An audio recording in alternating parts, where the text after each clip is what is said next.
What's going on, everybody? It's D Diddy. Also, I'm just the other P Diddy. I'm more famous than P Diddy. I'm D Diddy. So, what I really want to talk about today is the potential issues with the Xbox One at launch.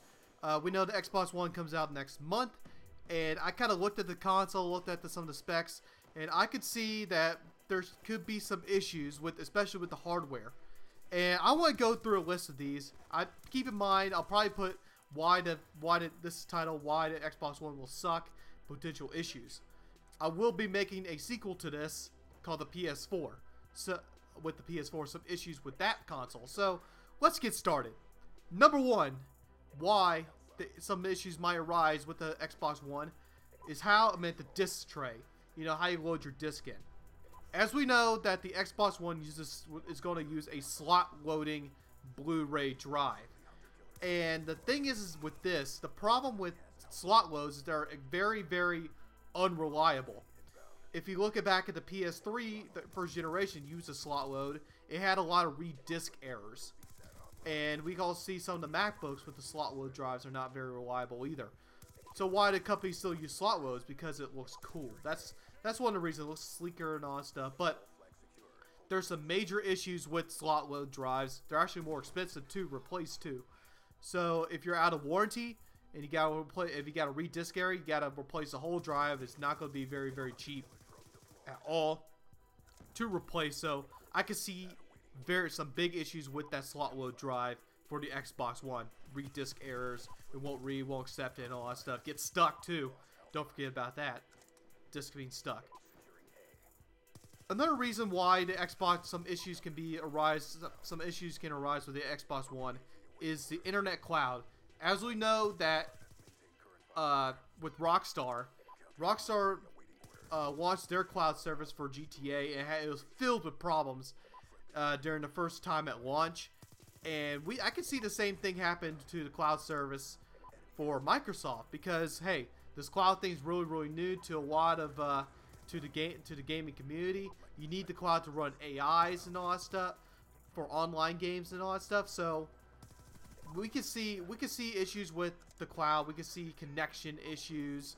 What else could we see? We could also see maybe lost connection, dropping bars and all that stuff. It's supposed to be a lot more reliable than the peer-to-peer, and also supposed to run a lot cheaper than regular dedicated servers. So I can see some problems with the cloud server, especially initially.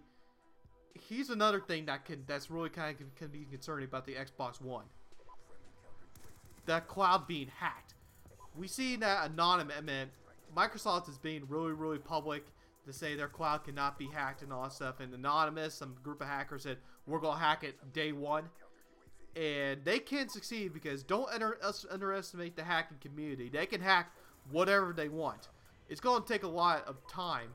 Smokey Dog said it might take a lot of time and effort, but they'll do it because hey, Microsoft really riled them up a little bit, and hey, they can actually succeed, and we could see a hacked my Xbox Live experience, and if that happens, I'll be devastating. But I could see that a group trying to hack the Xbox One and maybe somehow succeeding.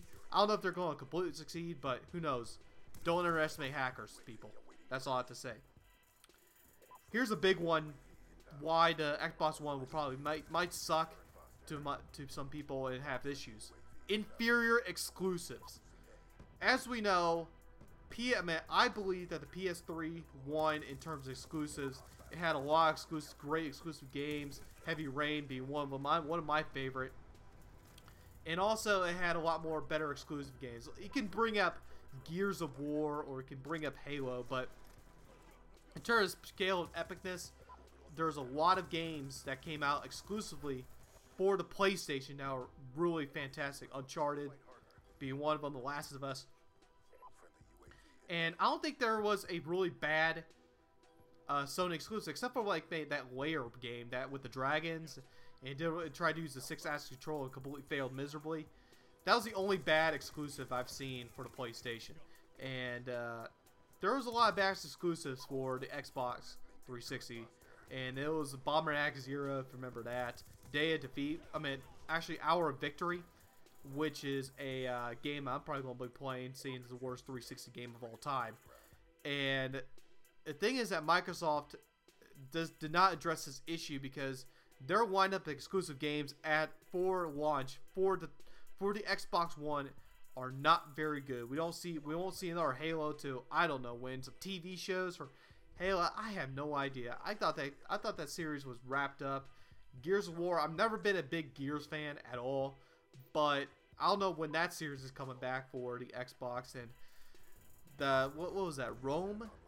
That Rome game doesn't seem very interesting at all. Looks kind of tacked on. The only good exclusives I've seen, like Smokey Dog says, for at the Xbox One is Dead Rising 3, and I've never been a Dead Rising fan at all.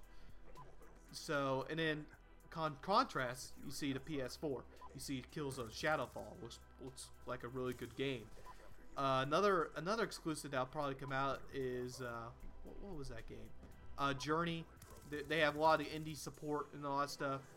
And that's another issue with the Xbox One. Hey, indie support. I think indie games can actually thrive on these platforms, and they seem a lot more friendly on the PlayStation. And we saw rises of good old like games like Journey. It looks like a really good game. Journey was a really good game. It was different though, I have to say that, but it was a really good game.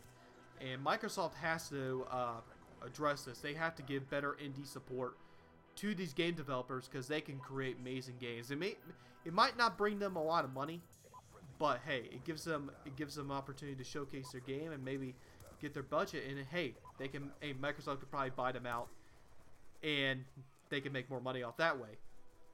And the last issue that I can see with the Xbox One is tacked on Kinect support.